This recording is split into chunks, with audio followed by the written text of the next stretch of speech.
Le Grand Dialogue. Sigi Kafoba. Edouani wa Makaran. Le Grand Dialogue, l'émission de débat du studio Tamani sur votre radio. Chenni Beri. Halud Mauni. Chenni Beri. Sigi Kafoba. Le Grand Dialogue. Même si elles vivent dans une apparente harmonie dans la société, les personnes atteintes d'albinisme sont confrontées à des difficultés, stigmatisation, discrimination, persécution, victimes de crimes rituels.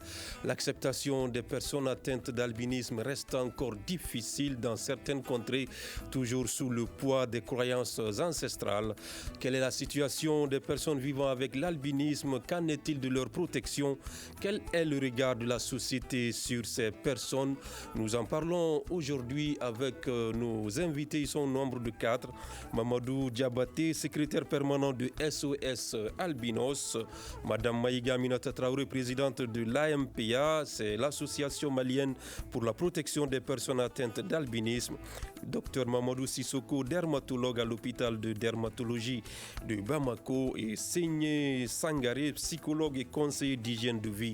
Sekou Gadjigo va vous présenter cette émission. Mesdames, Messieurs, bonsoir et bienvenue. Le Grand Dialogue. Alors, tout d'abord, Diabaté Mamadou, vous êtes le secrétaire permanent de SOS Albinos. Est-ce qu'il est aujourd'hui facile de vivre dans la société malienne lorsqu'on est personne atteinte d'albinisme? Oui. Bonsoir encore. Moi, c'est Diabaté Mamadou, le secrétaire permanent de SOS Albinos.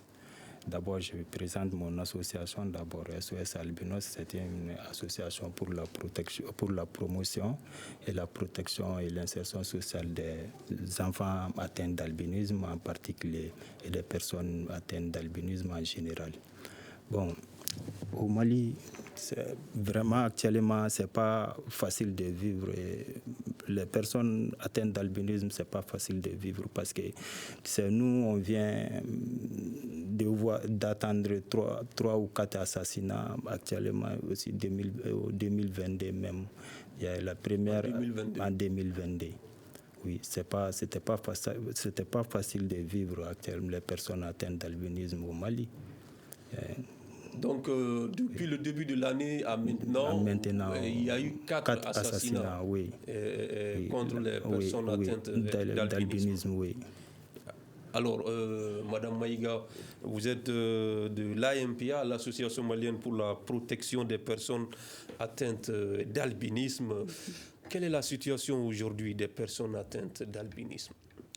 Ok, merci pour la parole donnée. Je salue les téléspectateurs de Studio Tamani et les auditeurs.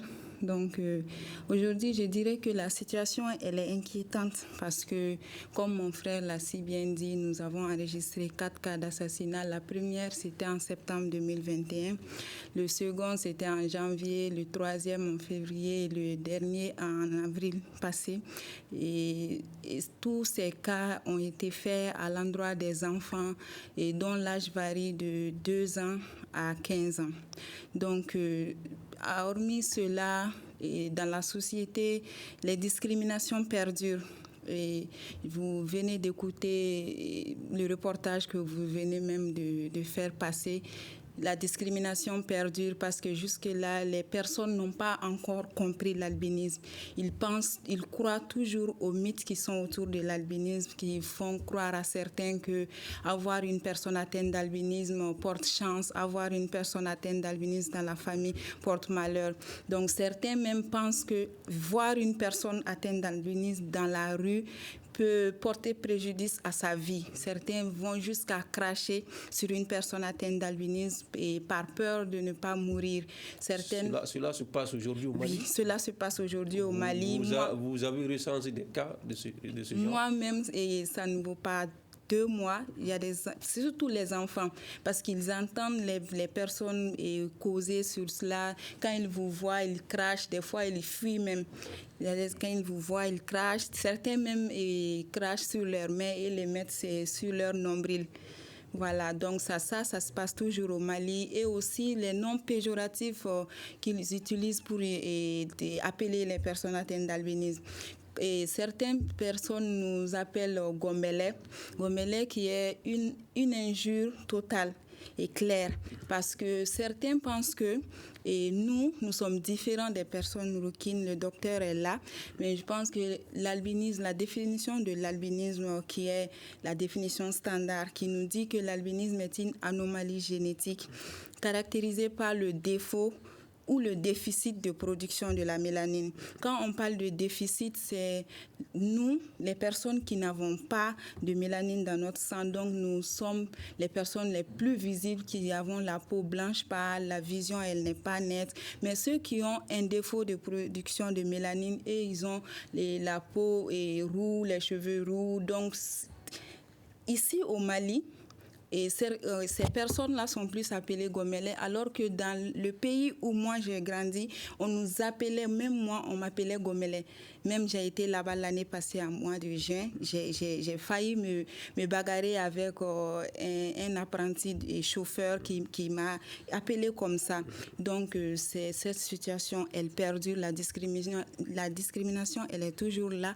Les cas de meurtre et d'assassinat, ils sont toujours présents au Mali. Alors, docteur... Alors, je me perds dans mes papiers. Docteur Signé Sangare, vous êtes psychologue. Attention, je ne suis pas encore docteur. Signé Sangare, alors vous êtes psychologue. Aujourd'hui, comment vous comprenez que aujourd'hui, au XXIe siècle, le regard de la société n'a toujours pas changé, en tout cas, peine à changer sur les personnes atteintes d'albinisme? Bon, c'est un problème d'abord de croyance et de valeurs associées à cela. Parce que quand nous prenons les gens, le fait qu'ils évoluent également dans une société, et cette société a des croyances et des valeurs qui sont inculquées comme des valeurs intrinsèques également à l'individu. Donc en fonction de ça, il y a 3 éléments importants qu'il faut retenir, qui sont d'abord la distorsion de l'information, il y a aussi la généralisation de l'information, et encore, il y a un dernier élément. Donc, à travers ces éléments déjà, il y a cette perception sociale à l'encontre également, ça arrive de ces gens qui vivent également de cette situation. Donc, par exemple, c'est quoi? À la maison, comme elle a si bien dit, on dit que déjà c'est des gens qui portent malheur, c'est des gens qui sont maudits de temps en temps. Donc, jusqu'à ce qu'on a dit à certains, c'est le couche social dans notre culture, que vous ne pouvez pas côtoyer un albinos. Donc le fait de le côtoyer, ça porte malheur. C'est pourquoi, quand ils les voient, les enfants fuient, sinon même certains adultes ils vont fuir. Donc ils disent qu'ils ne peuvent pas vraiment se marier, parce que déjà dans la progéniture, il va y avoir encore d'autres naissances liées également à l'hérédité.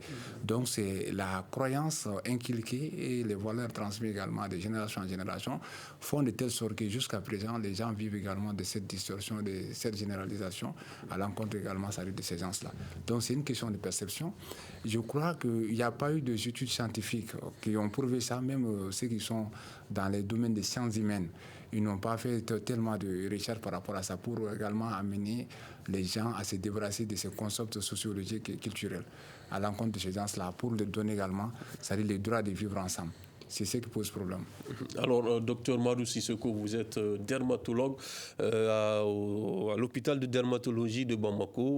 Vous recevez souvent les personnes atteintes d'albinisme.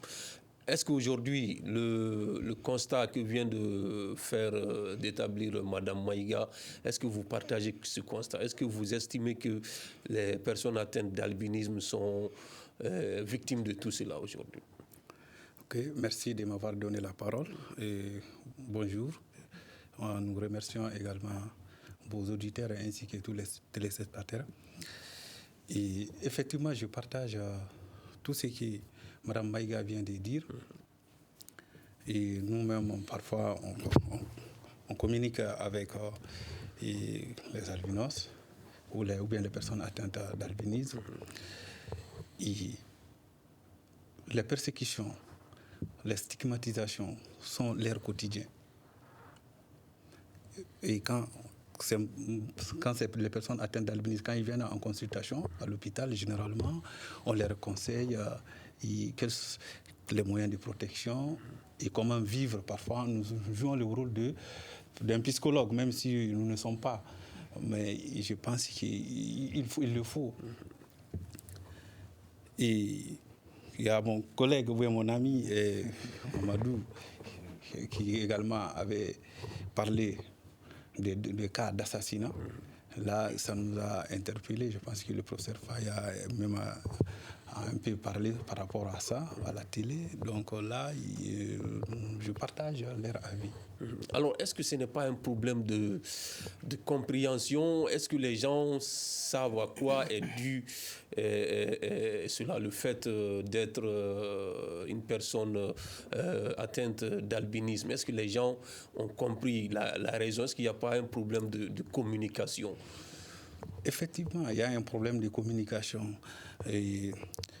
D'où il est nécessaire d'informer les gens, d'éduquer, mais à travers non seulement les associations, mais également les médecins et les médias.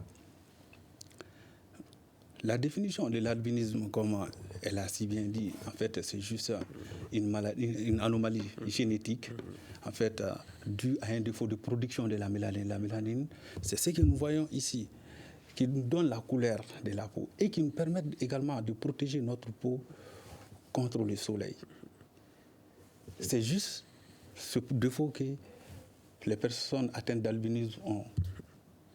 À part ça, ce sont des personnes entières. Donc, c'est ce que nous devons comprendre. D'accord. Diabaté Mamadou, secrétaire permanent de SOS Albinos, quelles sont les difficultés aujourd'hui auxquelles vous êtes confrontés en dehors de tout ce que vient de dire Mme Maïga? Bon, d'abord, je m'excuse d'avoir le psychologue là pour son terme albinos. Ça veut dire qu'il parle au nom de dire l'albinos, ça veut dire que c'est IDAM, celui qui a des paliers, tu dis comme un palidien ou diabétique, diabétien. On dit personnes atteintes d'albinisme, mais pas des albinos. Oui. Bon, quand même, nous, actuellement, on a beaucoup de difficultés au Mali. Parce que d'abord, tu sais, la discrimination même, la discrimination même est la première difficulté. Même dans la famille, et les régions sociales, les régions de la famille, tu sais, ont vécu toutes ces difficultés dans la famille. Donc il y a des personnes vivant avec l'albinisme aujourd'hui qui sont rejetées par leur famille. Bien sûr. Même j'étais au Fana. J'ai vu un cas là-bas, leur papa a refusé de l'accepter. La maman a refusé de l'accepter. C'est sa grand-mère qui a mis au nom des familles à ces gars. Actuellement, il a plus de 30 ans. Il vécut sous la protection de sa grand-mère. D'accord. Bon, j'ai vu d'autres cas aussi à Fana même. Si l'enfant est né atteint d'albinisme, ses derrière ne peut pas avoir l'acte de naissance. À Fana? Oui, à Fana. J'ai vu ça aussi. Tout ça, c'est la difficulté. D'accord. Oui. Madame Maïga, les difficultés concernant la vie dans la société, vous en avez parlé, vous en avez énuméré quelques-unes, mais aujourd'hui, sur le plan sanitaire, quelles sont les difficultés que rencontrent les personnes vivant avec l'albinisme? D'accord. Donc, je vais toujours parler sous le contrôle du docteur. Déjà, la première difficulté de la personne atteinte d'albinisme, c'est dû au manque de la mélanine là, qui fait que la peau de la personne atteinte d'albinisme est vulnérable aux rayons UV et les yeux aussi. Elle a une acuité visuelle qui est réduite aussi. Donc, la première difficulté, c'est le fait de s'exposer au soleil, parce que les personnes atteintes d'albinisme, avant qu'elles ne s'exposent au soleil, il faut qu'elles utilisent des crèmes solaires. Donc ces crèmes solaires, elles ne sont pas des fois disponibles sur nos marchés et des fois pas accessibles à tous, parce que les personnes atteintes d'albinisme, elles sont partout au Mali. Et l'hôpital dermatologique fait de son mieux actuellement avec l'aide d'un partenaire pour produire des crèmes locales. Mais c'est une difficulté d'accès.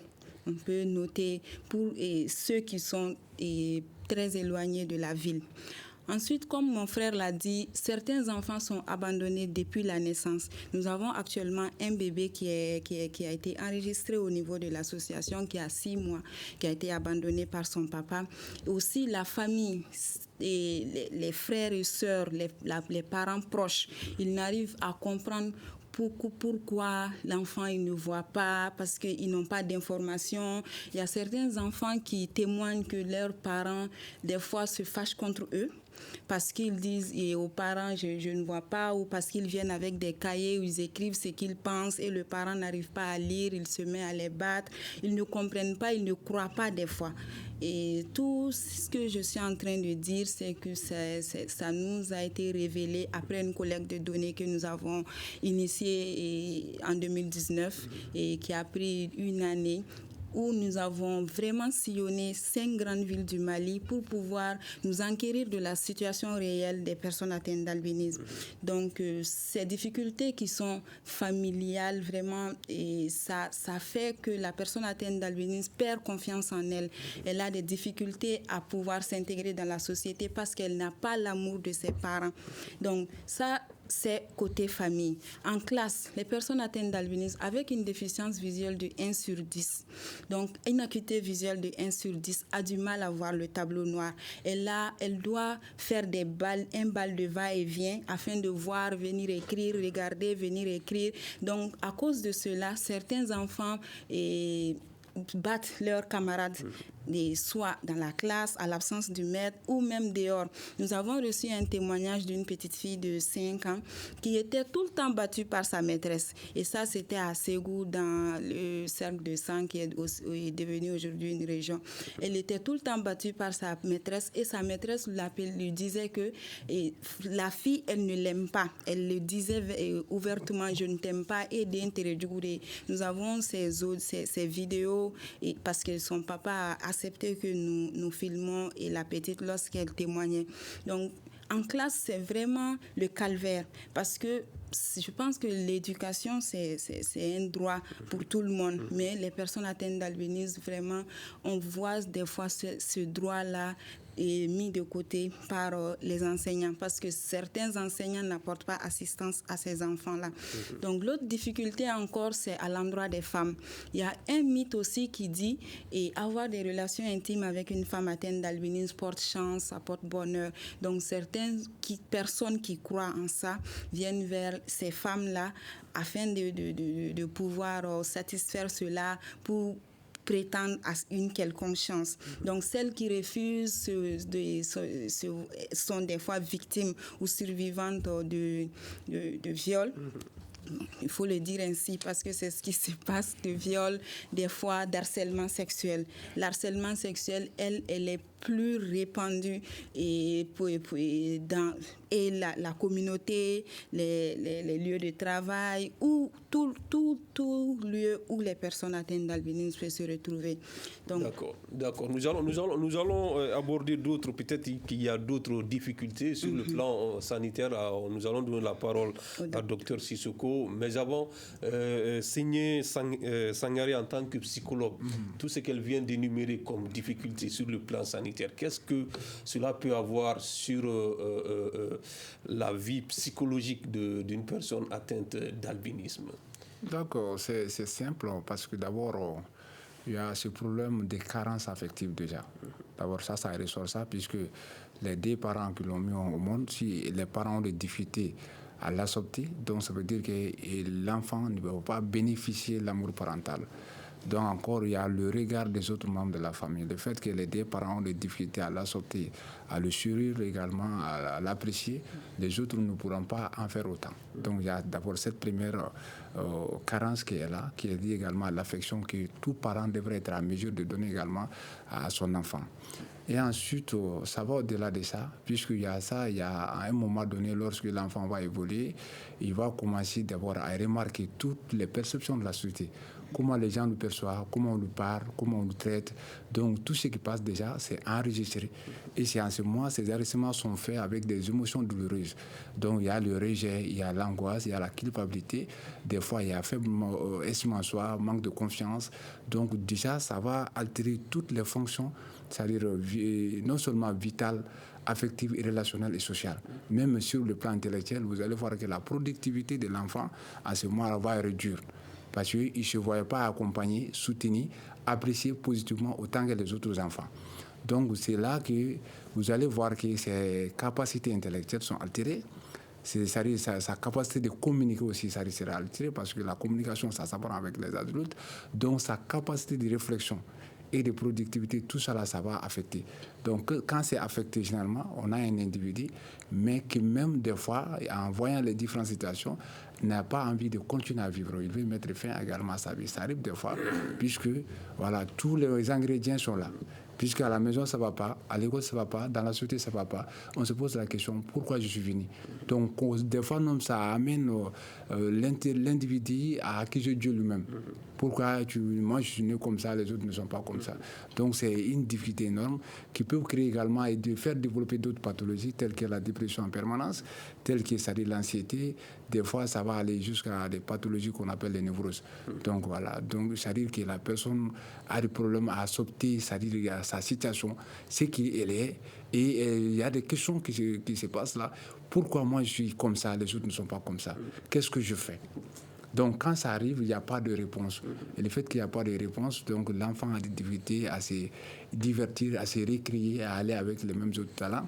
Et je suis très content parce qu'à travers également cette association, les deux sont là, il faut travailler un peu avec des professionnels pour développer la confiance en soi, l'estime en soi de ces éléments, pour que tous ceux qui sont également leur potentialité, leur capacité, leur vraie valeur, ils puissent vraiment les manifester, l'exprimer dans l'art, le savoir et dans les activités socio-professionnelles. D'accord. Docteur Marou Sissoko, vous qui recevez très souvent les personnes atteintes d'albinisme, quelles sont les pathologies dont souffrent ces personnes? On sait que très souvent, elles ont des problèmes de peau. À l'hôpital de dermatologie, quelles sont les pathologies qu'elles développent? Ok, merci pour la question. Et surtout, comme vous venez de dire, c'est surtout les problèmes cutanés. Et parmi ces problèmes cutanés, nous énumérons et surtout les éphilides. Les éphilides, ce sont des petites taches que vous voyez sur la peau et qui peuvent être nombreuses. Qui sont provoquées par quoi? C'est secondaire surtout à l'exposition au soleil. Et généralement, ça apparaît sur les zones découvertes, et comme le visage, les décolletés, mais également les membres. Bon, on a également les kératoses actiniques, et c'est ça ceux qui sont un peu vraiment méchants, en un mot, parce que ce sont ces kératoses actiniques qui peuvent évoluer pour donner des cancers cutanés. Et les cancers cutanés les plus fréquents, c'est surtout les cancers épidermoïdes et basaux. Bon, généralement, ce sont ces pathologies-là que nous voyons, mais également les personnes vivant avec l'albinisme sont confrontées également à une sécheresse cutanée. Et c'est pour cette raison, chaque fois, nous conseillons d'appliquer les émollients, comme la vaseline allurée, mais également parfois des spécialités comme Dexiril, par exemple. Voilà. Mais est-ce que la prise en charge de ces pathologies-là est difficile? Les produits dont ils ont besoin sont chers? Effectivement, c'est cher. Parce que qui dit cancer dit aussi que c'est un problème. Parce que non seulement ça doit être opéré, et parfois il y a des difficultés aux malades d'avoir honoré les bilans, les radios, ainsi de suite. Mais comme on a les associations, et généralement c'est les associations qui viennent en aide. Mais également, quand on dit les crèmes solaires, Mme Maïga vient de dire, les crèmes solaires sont parfois difficiles à avoir.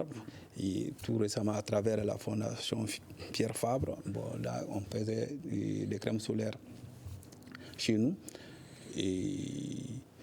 Mais il est difficile de donner à tout le monde. Et non seulement dû aux éloignements, parce que certains sont jusqu'à Gao, Mopti, ainsi de suite, parfois c'est pas facile. Voilà, ce sont ces difficultés que nous rencontrons. Et puis là, beaucoup de gens viennent également vraiment à certains états qui est cancéreux, là, ça nous donne beaucoup de difficultés, assez de difficultés en réalité, à nous et à l'association. D'accord. Mamadou Diabaté de SOS Albinos, est-ce qu'aujourd'hui les autorités, l'État vous soutient dans cette prise en charge-là? Bon, en fait, on ne peut pas dire ça. On ne peut pas dire que l'État nous soutient, mais quand même, nous, on a besoin toujours, puisque l'État peut nous soutenir, c'est à nos besoins. Comme il vient, parce que ça c'est le cas général. Il vient ratifier notre décret d'application, mais c'est toutes les personnes handicapées. Bon, quand même, on a un peu là-dedans, mais c'est pas appliqué d'abord. Oui, c'est pas appliqué d'abord. Mais est-ce qu'au niveau du centre dermatologique, par exemple, est-ce que on vous fait des facilités là-bas pour que la prise en charge puisse être faite? Oui. Il nous fait la facilité là-bas parce que il y a une autre association, SIAM, Solidarité et l'insertion des albinos. Bon, parfois, elle nous aide à faire la prise en charge des personnes atteintes d'albinisme cancérisé. Oui. Ça, c'est au niveau du centre, dermatologique. Oui. Alors, Madame Maïga, en plus du soutien de l'État, d'abord, est-ce que vous estimez que ce soutien aujourd'hui est important, suffit pour prendre en charge les personnes atteintes d'albinisme? D'abord, on ne peut pas dire que l'État ne nous soutient pas d'emblée, parce que l'hôpital dermatologique, c'était le centre pour les d'appui Sénalum. Donc l'État, à travers les dermatologues, l'association, nos plaidoyers, ils ont fait en sorte que ce centre soit l'hôpital dermatologique.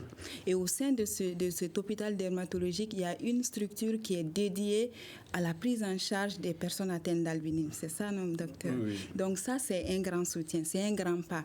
Mais déjà, comme on l'avait aussi dit, la production des crèmes solaires, là, elle n'est pas suffisante. Donc, on souhaiterait que l'État s'y investisse pour qu'elle soit de grande envergure, pour que tout le monde puisse l'avoir. Ces crèmes sont produites ici? Elles sont produites ici, oui, au sein même de l'hôpital dermatologique. Mais c'est à travers un partenaire, comme il l'a dit, la Fondation Pierre Fabre et une autre association.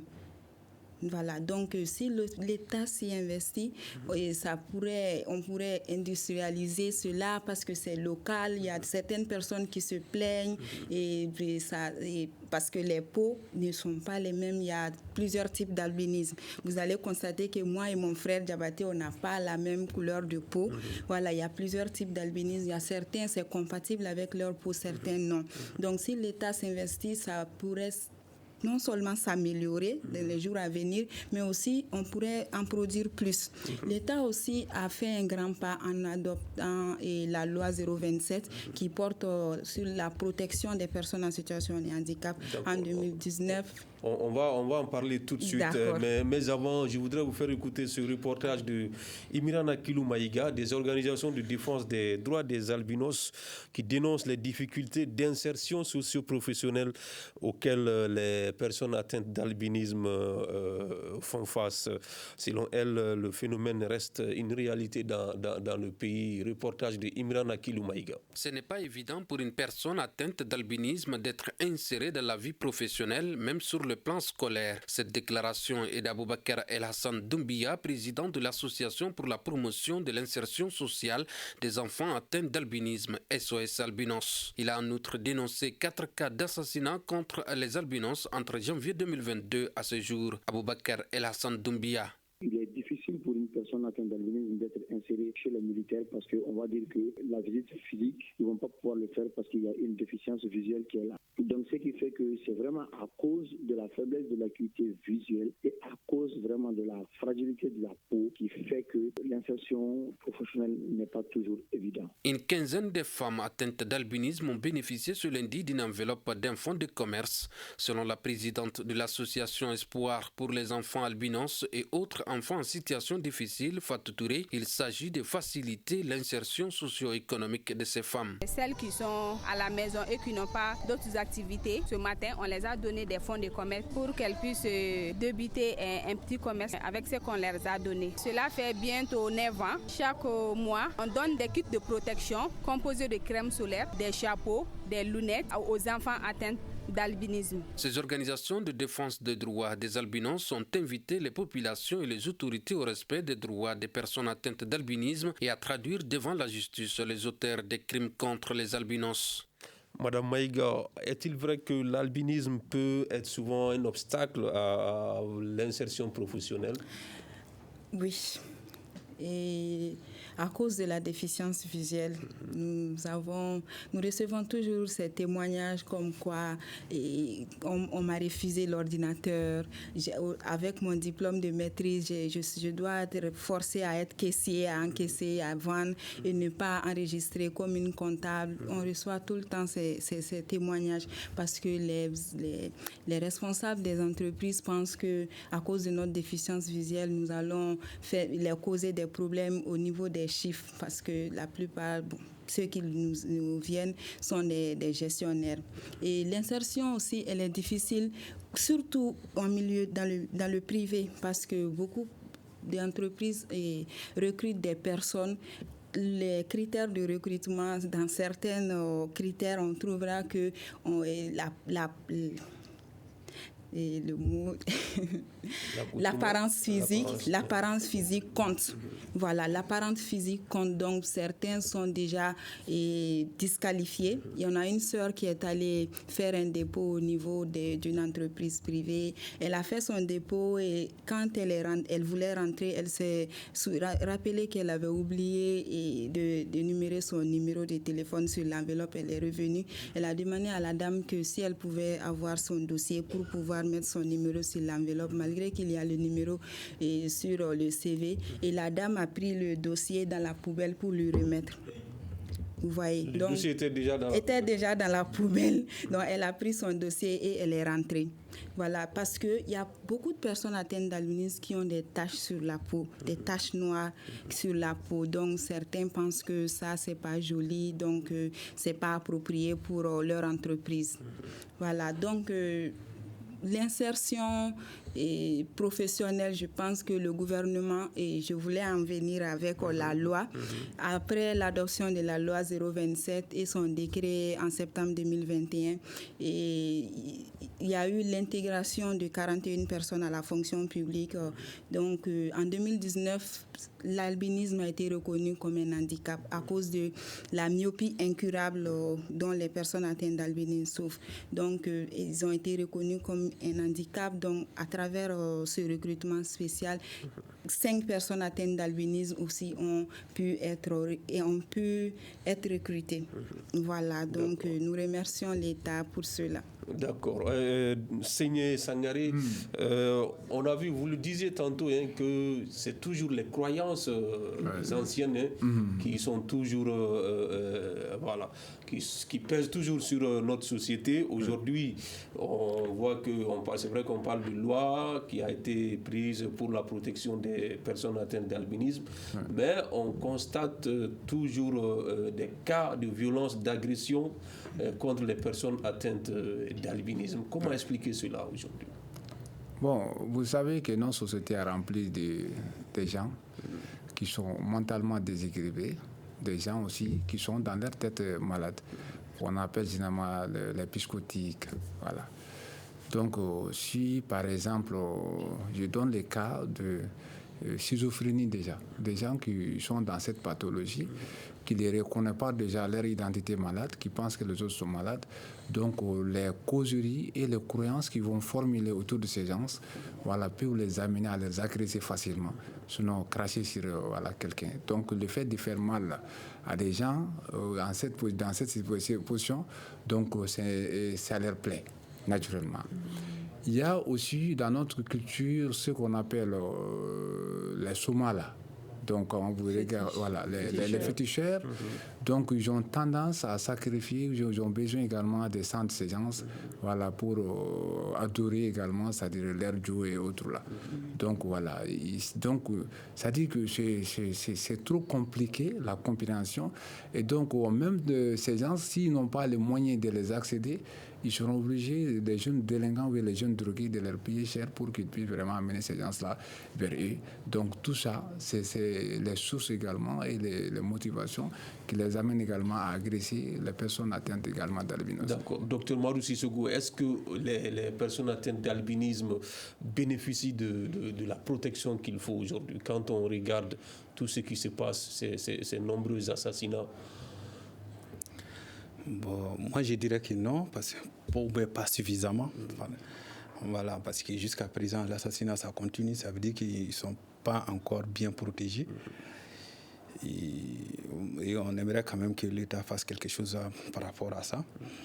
Et sinon, quant à notre niveau, on leur conseille surtout une protection solaire en portant des habits à manches longues, les pantalons et si possible les chapeaux à bord large, les lunettes solaires, voilà. D'accord. Mais est-ce qu'aujourd'hui, Diabaté Mamadou, on a vu des cas d'assassinats dont les enquêtes n'ont toujours pas, en tout cas on ne connaît toujours pas les résultats. Vous avez parlé de 4 assassinats du début de l'année à maintenant. Est-ce que vous suivez ces dossiers-là souvent? Est-ce que vous allez au niveau de la justice pour mener des enquêtes sérieuses sur ces cas? Bon, en vrai dire, en réalité, on a eu les cas dont on avait vu, comme d'abord à Mamarbougou, là, on n'a pas eu le site des cas, mais le suspect a été arrêté. Mais jusqu'à présent, on n'a pas eu de suite. Et les autres cas aussi. Comme notre présidente est là, elle peut parler sur les autres cas aussi. Oui. D'accord, Madame Maïga. Les cas d'assassinat, les cas de violence à l'égard des personnes atteintes d'albinisme, comment vous suivez ces dossiers? Est-ce que vous avez le soutien des avocats, des associations de défense des droits de l'homme? Comment vous faites? Pourquoi ces dossiers on n'a toujours pas de suite? Ok, nous suivons les dossiers. Déjà, notre organisation fait partie du cadre de concertation de la Commission nationale des droits de l'homme. Donc, c'est l'un de nos partenaires qui nous aide actuellement sur ces dossiers-là. Parce que vous savez, quand il y a ces genres de cas dans un pays, il y aura toujours des personnes qui viendront à côté pour pouvoir faire déjouer les choses afin que les suspects soient libérés. Donc, quand ça arrive au niveau de la justice, l'association ayant déjà porté plainte se rallie derrière ces organisations-là afin qu'ils puissent continuer. Mais toujours, nous sommes avec eux, nous travaillons avec eux. Donc, nous recevons les informations et lorsqu'il y a des choses qui ne vont pas, donc on intervient. Mais donc, pourquoi ces enquêtes n'aboutissent jamais? Est-ce qu'il y aurait des gens puissants derrière ceux qui commettent ces crimes-là? C'est des fois, nous-mêmes, nous posons cette question-là. Par exemple, le cas de Ramata Diarra à Fana, on a toujours suivi. Nous avons levé des péchés des missions, nous avons été même accompagnés spécialement par la CNDH, aller voir l'état de la situation. Et finalement, nous avons eu même un avocat de la part de l'État pour cette situation. Mais après, il y a eu un jugement et après le jugement, nous n'avons plus eu d'informations sur le verdict. Actuellement, pour les 4 derniers cas... Et vous avez laissé tomber? Nous n'avons pas laissé tomber parce que notre stratégie, c'est de rester en étroite collaboration avec la famille, rester en contact permanent avec la famille pour être toujours informé des situations nouvelles. Et quand il y a une nouvelle situation, la famille nous informe. Donc c'est comme ça que nous agissons parce qu'il faut reconnaître aussi que nous sommes des organisations à but non lucratif, nous sommes bénévoles, nous n'avons pas les moyens nécessaires de pouvoir suivre et faire suivre les actions. Donc c'est un peu difficile. Des fois, et certaines organisations se rallient telles à cause de la lenteur, ils nous laissent en cours de route. Mais maintenant, nous sommes apaisantis vraiment sur le partenariat qui est entre nous et la CNDH, qui est une institution indépendante, donc pour qu'ils puissent nous aider afin que nous puissions vraiment faire le point sur ces derniers cas. Mais déjà, parmi ces 4 cas d'assassinat, il y a 2 cas où les suspects ont avoué les faits. Donc déjà, quand les suspects avouent les faits, ça facilite le jugement. Donc, mais les 2 derniers, eux, jusqu'à présent, ils n'ont pas encore avoué.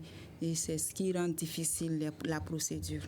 Alors, Seigneur Sangaré, est-ce qu'on ne peut pas dire que la société même ne protège pas ces personnes atteintes d'albinisme quand on regarde tous ceux dont elles sont victimes, les assassinats qui sont récurrents pratiquement tous les ans, il y en a. Est-ce qu'aujourd'hui, la société et l'État même ne prennent pas un peu à la légère cette situation? Oui, comme on l'a dit, puisque l'État même constitue chacun de nous, alors que la population n'a pas compris cette situation d'handicap.